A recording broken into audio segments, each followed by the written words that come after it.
बस इन लोगों को बोलो बाबर बाबर करते रहे, बाबर को 40 ओवर खिला देंगे। शाबाश।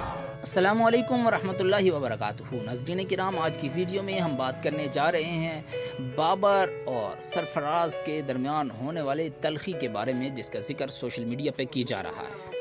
स्टालियन और डॉल्फिन का मैच हुआ। स्टालियन की क़ियादत हारिस के पासी और डॉल्फिन की क़ियादत कर रहे थे सऊद शकील। सऊद शकील की टीम में सरफराज अहमद खेले, जो कि इस टीम के मेंटोर थे। ये भी एक हैरान कौन बात थी कि मेंटोर ख़ुद टीम में आकर खेलने लगा। स्टालियन ने पहले बैटिंग की, जबकि शान मसूद आउट हुए। बाबर आजम क्रीज पे आए। उस वक़्त 76 स्कोर थे। पूरा क्राउड बाबर बाबर कर रहा था।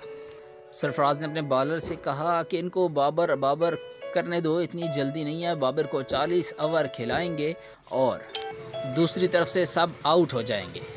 सरफराज ने अपनी तरफ से तारीफ़ की थी, ये वाकई बाबर पे तनकीद की थी। इस बात का तो पता नहीं चल सका, लेकिन फैंस ने सोशल मीडिया पे उधम मचा के रख दिया कि सरफराज अहमद ने मुंह के ऊपर बाबर आजम की क्लास ले ली।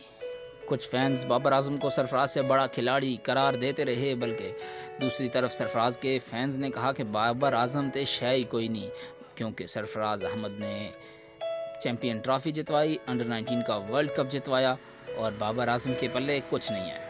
फैंस ने यह भी कहा कि बाबर आजम क्रीज पे आए तो 76 स्कोर थे और बाकी 35 ओवरों में बहुत ही स्लो स्कोर बनाया उन्होंने और 270 का मजमूई स्कोर तक पहुँचे।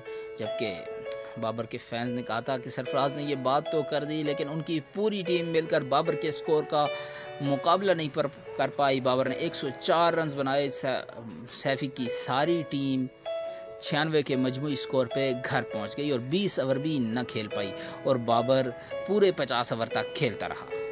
आपके ख्याल में दोनों में से कौन बेहतर था? कमेंट बार में ज़रूर बताइएगा और चलते चलते हमारा चैनल सब्सक्राइब करके बेल के आइकन को प्रेस करना मत भूलिएगा। खुदा पामान, अल्लाह हाफिज़।